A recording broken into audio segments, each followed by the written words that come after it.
Are you tempering your overreaction? Like, how do you stay grounded that it's early and it's 2 wins, but yes, 2 impressive wins? Yeah, I'm not grounded at all, Dan. Not at all. I I watched this team and listen, I played for a long time in the NFL, played for a long time in Green Bay, and I've covered this team now from the sidelines and in the booth since 2019. And I have to tell you, I have not seen a defense rally and attack this football the way that this Packers defense is doing it this year. And Jordan Love and the offense, they are still just figuring things out. And I'm scared to say when this team plays a complete game, what they can actually do. I love Josh Jacobs. It's nice to have that run. I know there's glamorous running backs, but it just feels like he's so Green Bay, especially when you get down on the goal line. How do you equate his value to this team? Well, it's really everything last year, and now it's taken the next step this year. Josh Jacobs' resume comes without saying when he came in last year, and he just built on that throughout the course of the season. The Packers really leaned on him with the injuries that Jordan Love had a year ago, and now he has become a guy where even if he's not breaking off the chunk plays, Matt LaFleur sticks with him because he knows at some point in time in the second half, at some point in time in the fourth quarter, they're going to punch one in there. He's got 11 straight games that he scored a rushing touchdown. That's a Green Bay Packer record. And when you set a record for a franchise that's been around for over 100 years, you're doing something pretty special. The impact that Micah Parsons has, granted he's in there on third down, passing downs, but can you overstate his impact? Well, I think the easiest way to talk about his impact is yeah, you know about the 8 sacks, and I think it's 19 quarterback hits that this defensive front has.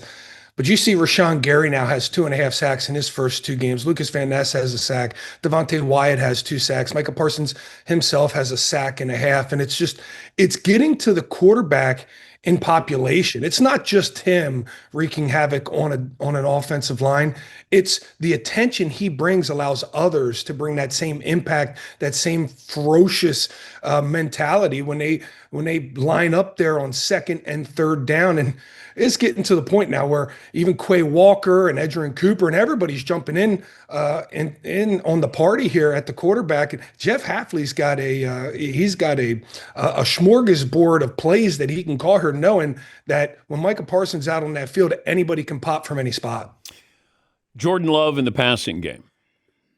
Like we can nitpick here, but are there any concerns that you've seen so far through 2 weeks? Very minor. Last week against Detroit, he threw 2 balls. One that got intercepted, got called back. Another one that probably should have been intercepted. He had a 50-50 jump ball last night. Some coaches like that, some coaches don't.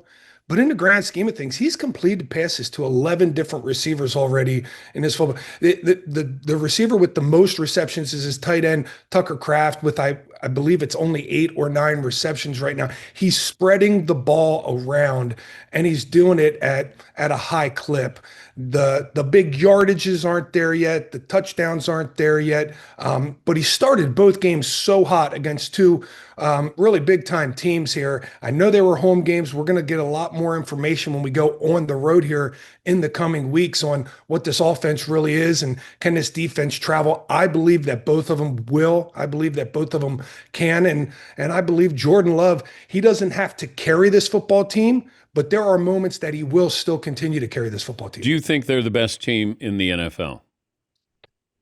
Yeah, I do. I think they're on that short list with Buffalo, with Baltimore, with Philadelphia. I would put those four above anybody else right now. And coming into the season, there was a lot of high hopes. There was a lot of energy about this Packer team. But that trade of Micah Parsons, it seemed to have lifted everybody's play. You're not seeing the drops. The penalties are less than what they were a year ago. You're not seeing the mental errors that you used to see on the defensive side. So it feels like everybody was prepared to take the next step into the season, and Micah Parsons just put a jetpack on their back and launched them.